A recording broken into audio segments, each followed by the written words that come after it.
Dans son livre War Made Easy, en français La guerre rendue facile, et dans son film documentaire portant le même titre, le journaliste américain Norman Solomon analyse comment des guerres sont déclenchées et dirigées par le gouvernement des États-Unis et leurs tireurs de ficelles, et cela toujours selon le même procédé.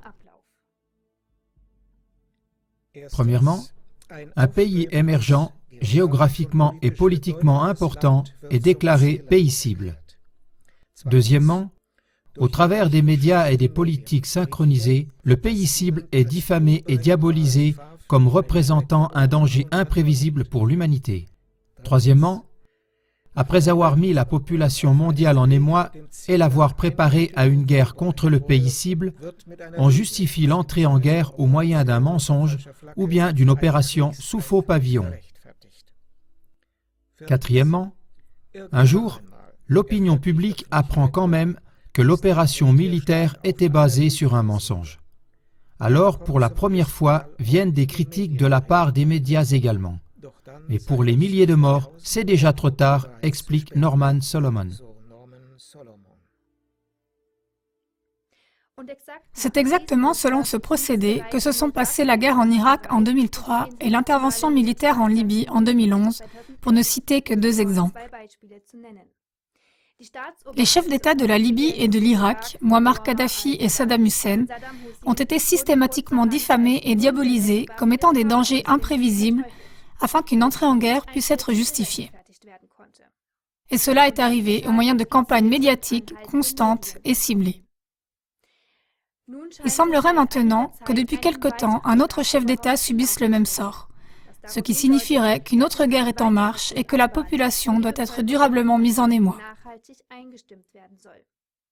Et de nouveau, cela se passe selon le même procédé. À ce sujet, jetons un coup d'œil sur l'édition online du quotidien allemand Die Welt du 18 octobre de cette année. La stratégie du président russe Vladimir Poutine, qui a ordonné des attaques aériennes contre des positions de l'État islamique, y est diffamée avec beaucoup d'insistance comme étant la pire des pires. Poutine serait un incendiaire déguisé en pompier et l'Europe serait spectatrice, affirme Die Welt. Cela ne ressemblerait-il pas à la propagande de guerre de l'époque contre Saddam Hussein et Kadhafi? Mais y a-t-il vraiment une raison de poser dès le début un verdict sur les attaques aériennes russes sur les positions de l'EI et d'autres groupes de rebelles? Après tout, la Russie s'en tient au droit international et bombarde les positions de l'EI en Syrie sur la demande du président syrien Bachar al-Assad.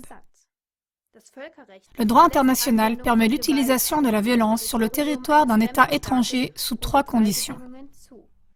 Premièrement, sur décision du Conseil de sécurité de l'ONU. Deuxièmement, comme autodéfense. Et troisièmement, sur la demande des autorités de ce pays. De l'autre côté, la coalition dirigée par les États-Unis n'est aucunement jugée.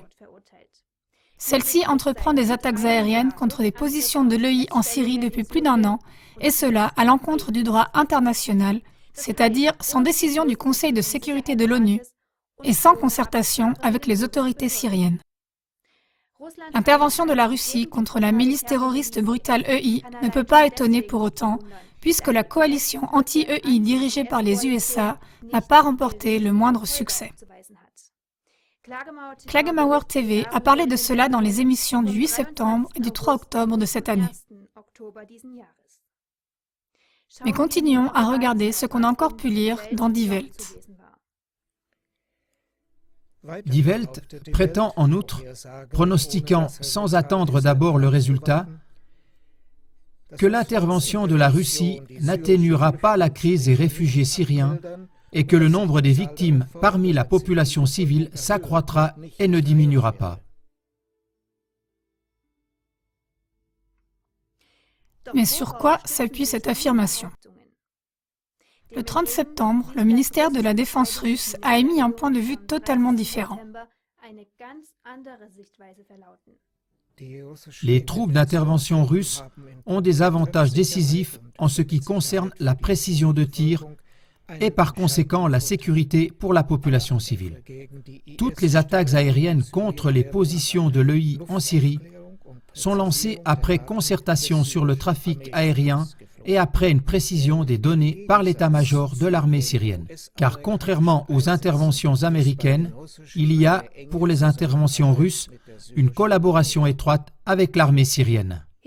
En ce qui concerne le nombre des victimes de la population civile, Die Welt, s'il s'en était vraiment préoccupé, aurait eu toutes les raisons d'indiquer les méthodes extrêmement douteuses des Américains avec leur très grand pourcentage de victimes civiles.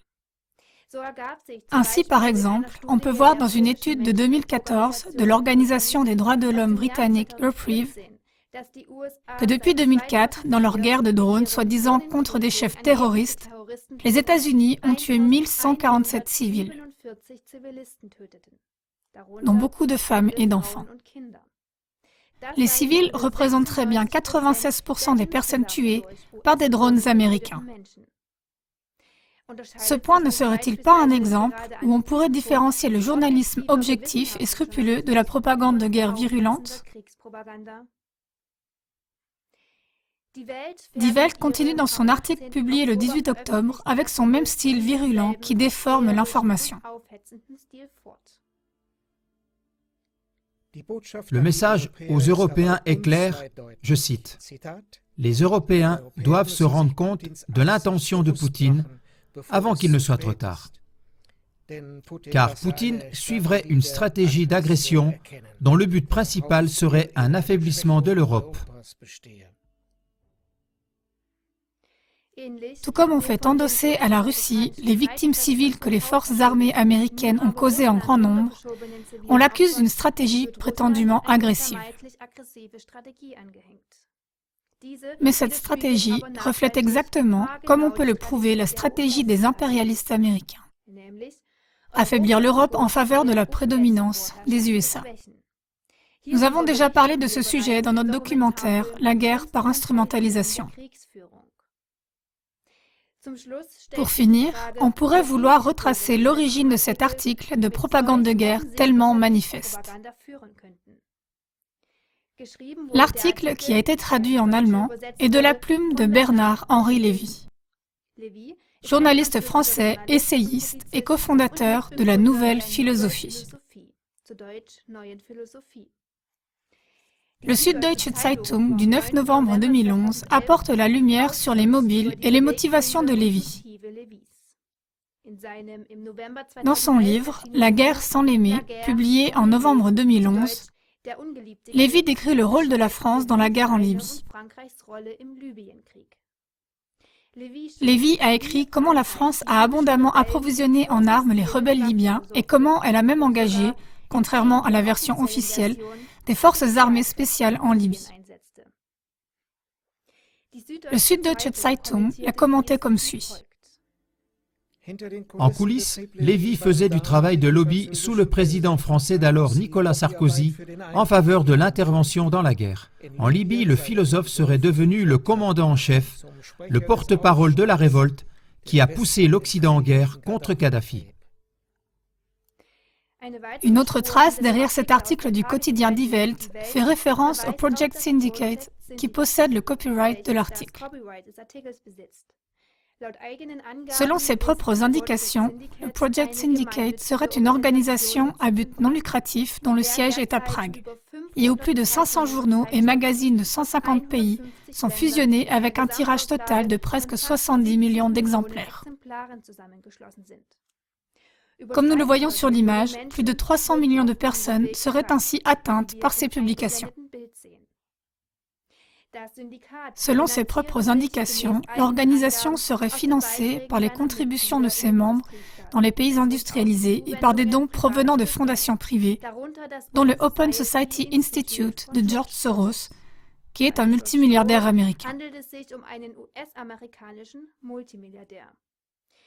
Celui-ci a de plus la réputation d'être un globaliste de haut rang et avec son réseau de fondations dans le monde entier, il finance de nombreux groupes qui font avancer la dissolution des États souverains et l'établissement d'un nouvel ordre mondial. Ceci a été présenté dans diverses émissions sur Klagemauer TV. Ukraine, Les déclarations de méfiance du boxeur Klitschko n'ont pas été entendues. Les Georgia Guidestones. Légalisation du cannabis, un moyen pour établir le nouvel ordre mondial. Les prétendues bombes à sous-munitions d'Assad. Guerre de l'information. Occupy, un mouvement d'opposition initié par les puissants eux-mêmes. Les intentions des tireurs de ficelles globalistes et de leur propagande de guerre se profilent de plus en plus clairement. Venez donc nous aider à démasquer à temps la propagande mensongère et dans ce but, propager nos émissions.